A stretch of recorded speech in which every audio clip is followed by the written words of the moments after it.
Hello students, I would like to welcome all of you all on behalf of Manish Tutorial for the paper solution of English Literature Standard 9.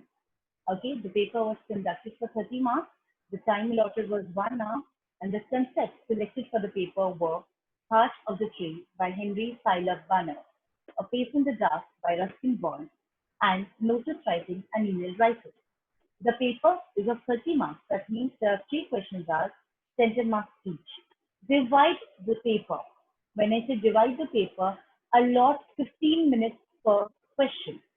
15 plus 15 plus 15 is equal to 45. Remaining 15 minutes, keep it for cross-checking the paper. Okay? Keep it for going through your paper once again or probably drawing lines and presenting your paper in a neat manner. Okay, let us first talk about our first extract. The first extract has been taken from The Heart of the Tree. I would say, guys, this is one of the easiest forms that we have in the concept. That is because it talks more about the environment and how the environment benefits from tree plantation. To some extent, you can actually write the answers in your own words, but of course, not forgetting the keywords. How are you actually given marks in the answer?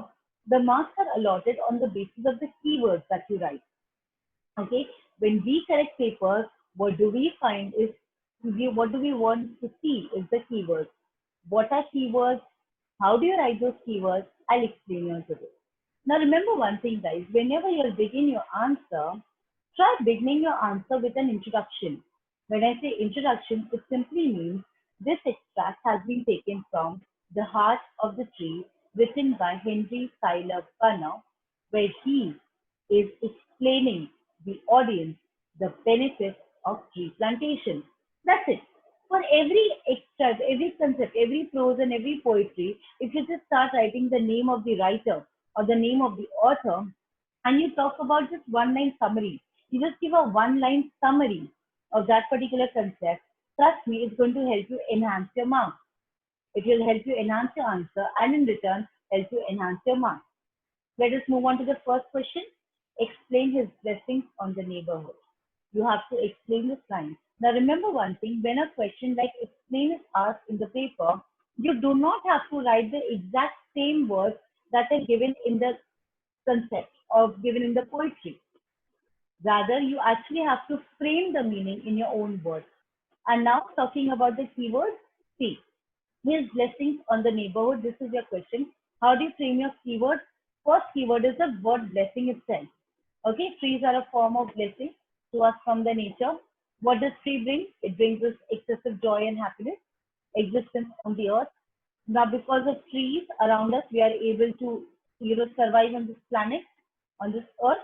Okay, the benefits derived from trees are the necessity for all living beings. Okay, we get shade, we get, fruit from trees. Okay, of course, they are necessity for us, right? There are so many things that can be created out of trees. So trees are, of course, an essential part of our living, and this thing has to be mentioned by all in the answer. Look at the answer, guys. I have highlighted certain words. These certain words that have been highlighted are nothing but your keywords. The first word that I chose was blessing as a keyword. Now, after blessing, start framing your further keywords. What kind of blessing it gives upon us? It showers upon us. One is joy and the mere existence. Today, if we can exist on the planet, it's because of the tree. Then we talk about the benefits. A person who nurtures a tree does not only good to himself but to everyone, living in his surroundings.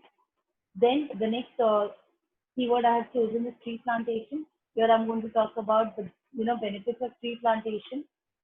Okay, and then this gives us a new identity and encourage civic good. When we have trees around us, when we are surrounded by nature, we would not want to harm nature further. When we are, with such great efforts, we are creating nature around us by planting trees, we would not want to harm nature around us. Okay, this was your first answer, blessings on the neighborhood. Here you are going to talk about all the benefits that we get from trees. Now remember, guys, if your question is of key marks, do not extend your answer more than 6 lines. First, the introduction of barely 2 to 3 lines, and your answer shouldn't exceed more than 6 lines. 6 is the maximum limit. Okay. Let's proceed further. Tree planter does civic good. How? Now here you're going to, talk about the benefits that one gains or one gives to his surroundings when he or she plants a tree. So civic good is doing well for the environment or society we live in. The word civic good has been given. So first explain the meaning of the word civic good. The moment you explain the meaning of civic good, you get your 1 mark here. Okay, the meaning of civic good becomes a keyword. Then let's talk about the tree planter who does not ensure good for himself but for everyone else in the surrounding. He's not just benefiting from the tree himself. Everyone in the surrounding are going to benefit. Then you're going to talk about the social benefits of civic nature with tree plantation. You're going to talk about all the benefits that people get with the help of tree plantation. Ensure health and well-being. When you're surrounded by nature, you're less stressed out, you're less anxious, and you're more calm and composed. Just imagine, guys, surrounded by nature, music, listening to music, headphones, like these earphones in your ears, music, the outside sound is completely shut. And just imagine the kind of peace you would be living at that point of time, where there's absolutely nothing but nature and nature around you. With the sound of music, trust me, nature feels more beautiful. Nature also helps a community to develop. It brings a sense of unity among each other. And of course, the most important benefit we get from nature is pollution control. Okay, moving on to our third question. Is this poem, The Heart of the Tree, relevant to our time? How? Now, guys, if this a question like this is asked, remember it's a personal response question.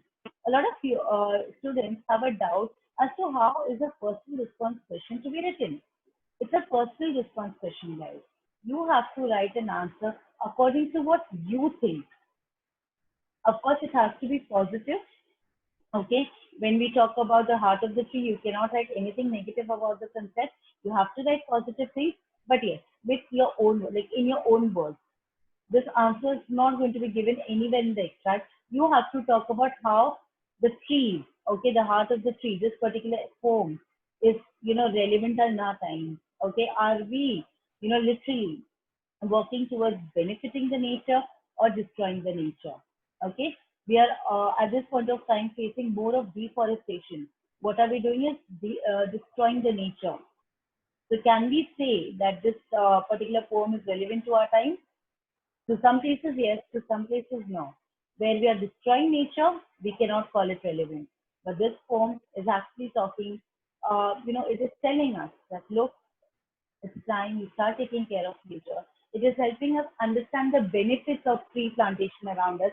And in some manner, it is actually encouraging and motivating us to go ahead with tree plantation. The purpose of Henry Schuyler Bunner to bring down this poem was actually to make people aware of the importance of tree plantation, of the importance of nature, and the benefits that nature, provides us with. He wants us to understand that, look, it is not at all feasible to live in a concrete jungle. When I say concrete jungle, it simply means we are living in a jungle where there are only buildings and buildings and buildings and factories and malls and theaters. But where is the nature? In order to find nature, we have to spend thousands of rupees and we have to travel to far off places to experience nature. So why spend the thousands of rupees traveling and seeking nature? Why not create nature around yourself? Think about it, guys. Okay? Then we move on to the next extract, that is A Face in the Dark by Ruskin Bond. Of course, this particular extract, this particular concept had a very abrupt ending. The lights went off, and we don't know after that what happened. So this simply means that this concept, okay, the concept written by Ruskin Bond was to bring in a kind of suspense to the reader, to the audience. Okay, now again, remember guys, whenever you will be given an extract in your question paper, be it a poem, be it a chapter, there are chances, like 90% of the time, the question that will be asked will not at all be related to the paragraph that is asked. The question might not be related to the paragraph that is being asked. The question might be from anywhere else of the chapter. So you have to be well prepared with your concept. Don't be like, okay, I'm going to get, question from this extract only. No, that cannot happen. The question can be asked from anywhere of the chapter. The extract might be just the first two lines of the chapter, but the question asked might be like the end of the chapter. So you have to be prepared for that. First question, why do people keep to the main road instead of taking the shortcut? So here we are going to talk about the fear of the people of taking the shortcut late at night. People were not as daring as Mr. Oliver, and people would often get scared with the eerie sound that the wind would make. Okay, with the sound that plants and leaves would make at night because of the heavy wind blowing. And people would often get scared of these eerie sounds, and yes, they would keep themselves to the main road instead of taking the shortcut. I would say they were smart enough than Mr. Oliver. Why did Mr. Oliver take the shortcut? What did he carry with him? So Mr. Oliver was never an imaginative man. He never believed in anything supernatural. So he never believed that something supernatural could ever happen with him, which later happened. So here we are going to talk about Mr. Oliver not being imaginative man, not believing unnatural things.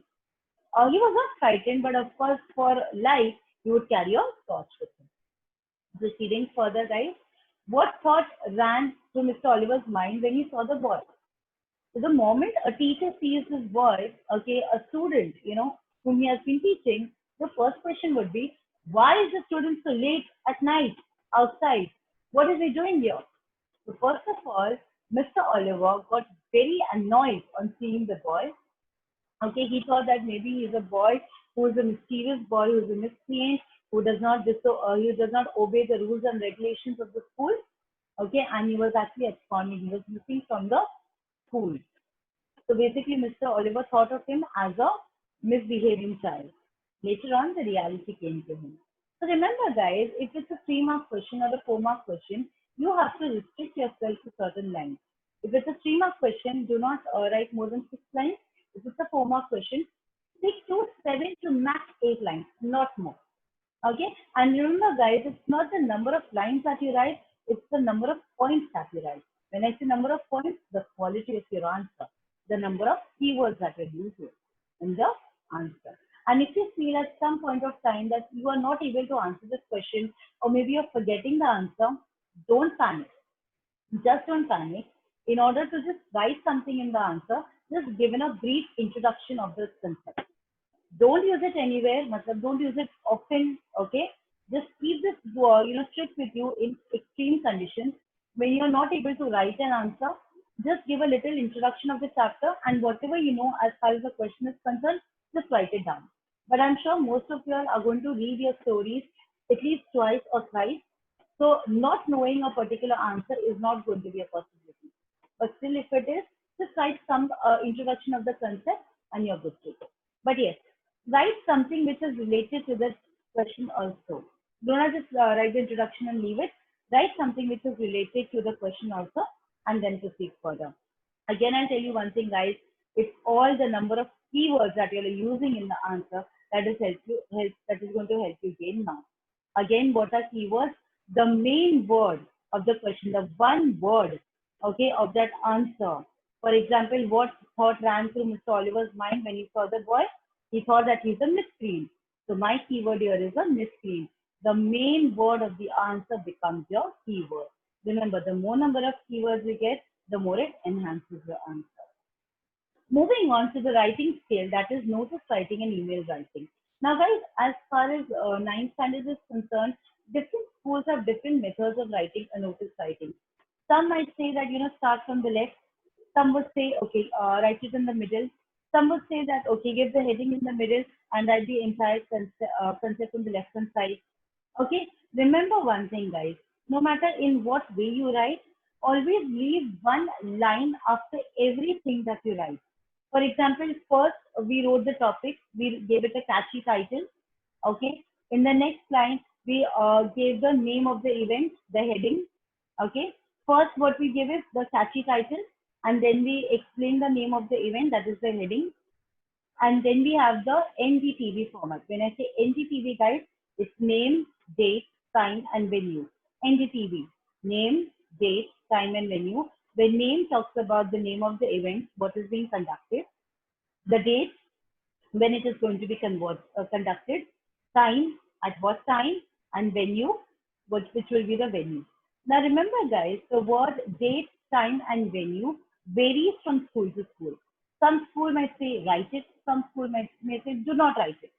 Okay, some school often use the format of on and at.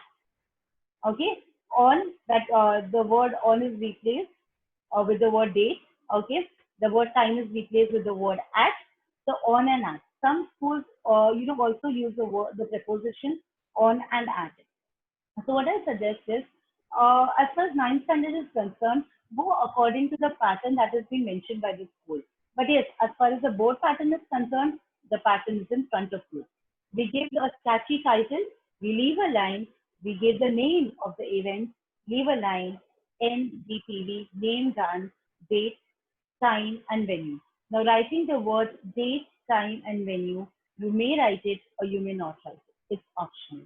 If you write it, just underline it. It will help you enhance your concept. Now, when you're after writing the venue, you have to give in a little details. Now, remember, guys, the details do not have to be too elongated. You just don't have to go on and on and on. Give a very short and a brief detail. See, over here, what question we have is, the school is organizing a charity drive for the underprivileged children of the nearby locality. So write out a notice to be put up in a school informing students about the event and inviting them to participate in the charity drive. So basically, this is an invitation to students, okay, to join you in the charity drive where you are actually distributing something to the underprivileged children. So this is going to be an informative notice writing. So you have to talk about your topic. What you can just simply say that all the students from standard 5th to 10th, who would like to contribute something for the charity drive in order to make it a success, please come forward. Okay, you can use anything like textbooks, notebooks, pencil box, shoes, clothes, whatever that you have it readily available at your home, you can talk about that. Remember guys, do not exaggerate the details too long. Ensure when you are writing the details in your paper, do not exceed it more than 4 lines. Okay, do not exceed it more than 4 lines. Okay, once the details are also given, remember, no salutation, nothing has to be given. It's just name, date, time, and venue, the details, and done. That's it. Remember, guys, the notice has to be created in a box. The reason why we ask you to create a box is to basically enhance the presentation of notice writing. Right? And now we move on to email writing. Again, notice writing is asked for 5 marks. Okay, you can score a maximum of 5 and 5. How do you score that?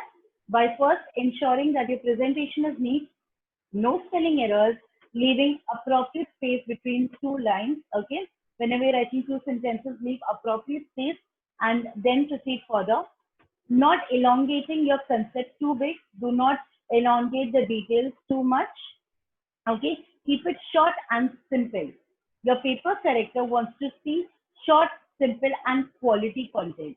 He does not want to see something which is written for 8 to 10 lines, but it has no quality in it. Remember, short and sweet is the key to a notice and an email writing. Now, when we move on to the email, remember the questions that will be asked for the email writing will be always interconnected to the notice writing.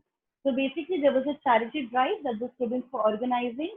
Now, basically, you have to write an email to the neighboring principal where you're going to seek her permission whether you can put up the notice in her school as well, and will she allow the students of her school also to participate in the charity drive.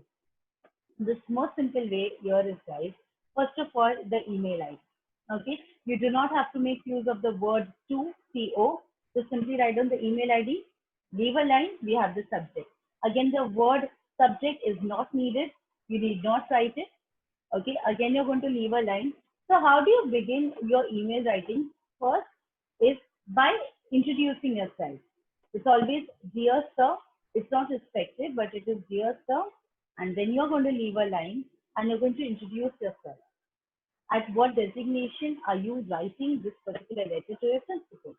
So you're going to say that I am the secretary of the student council. You're going to mention your name of your school, and you're going to talk about the event. So basically, here, when you're going to write an email, so whatever you wrote in NDTV, that is name, date, time, and venue, write the exact same content in the email first.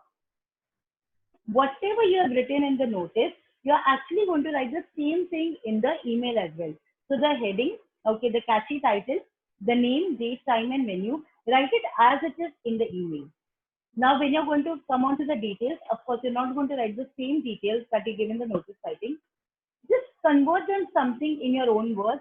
You can say that the students can be generous enough to hand over their books, old books, pencil box, clothes, shoes, whatever they want to donate. Okay, even food is welcome. So this is how you're going to talk to the principal, giving her the details of the event. Now, in the last paragraph, when you're going to write the last paragraph, remember not to use the word please. I would just suggest all of you not to use the word please, and if you're using it, also it's okay. But let's say instead of the word please, why not use the word kindly? Okay, why not use the word kindly?